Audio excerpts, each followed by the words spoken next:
A little annotation. Kitty and Felsing were a couple in real life, Jack and Sadie Adler. Now this a familiar comic construct, a stupid woman and her long-suffering companion. Well, she appears stupid, but in the end, she does something clever that makes everyone wonder whether it's all just an act. The irony here is that Sadie actually was quite stupid. Jack had to explain all the jokes to her, apparently, but still, she had a wonderful career on the stage. At that time, the theater was the only place where stupid people could earn a decent living. This was before television. Kitty, I don't have time for this. A petite four, Mr. Felton. Not now. Perhaps like a fiddle. Boys, I'm not hungry. Then perhaps we should give you something else to chew on. Yeah, something that ain't food. What? The confusion is to be expected. Although we stand here before you in the guise of innocent pastry chefs, we are also And primarily employees of a certain individual. a certain individual? A certain individual who happens to be the largest single investor in Felton's Follies. He has sent us here As pastry chef. to express his concerns about Miss Vandegraff's impending nuptials. Specifically. That if she gets married and leaves the show, then there ain't no show. Say, don't I know you? No, you don't. Have you ever spent any time in Toledo? Have you ever spent any time in a coma? No, but I have a cousin in Seattle.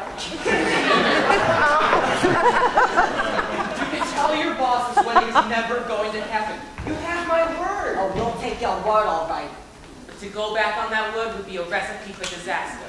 Now, I hope we have made ourselves perfectly eclair. One can know. You just gotta be kidding me. A trifle much. Don't tout. All right. The pastry chef routine. Alas, we ganache. We're on the lamb. Lamb's an entree, you macaroon.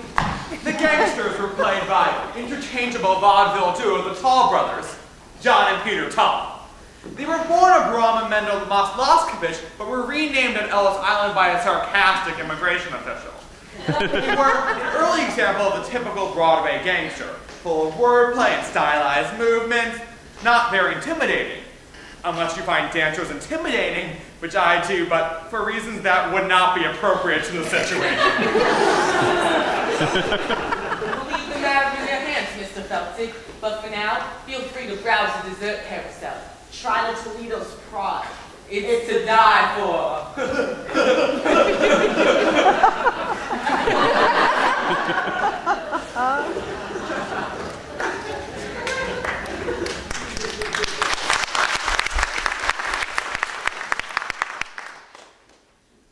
Holy cats, Mr. Felton! They're gangsters!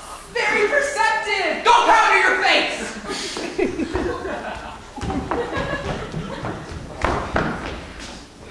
I gotta stop this wedding, but how? Oh Lord in heaven,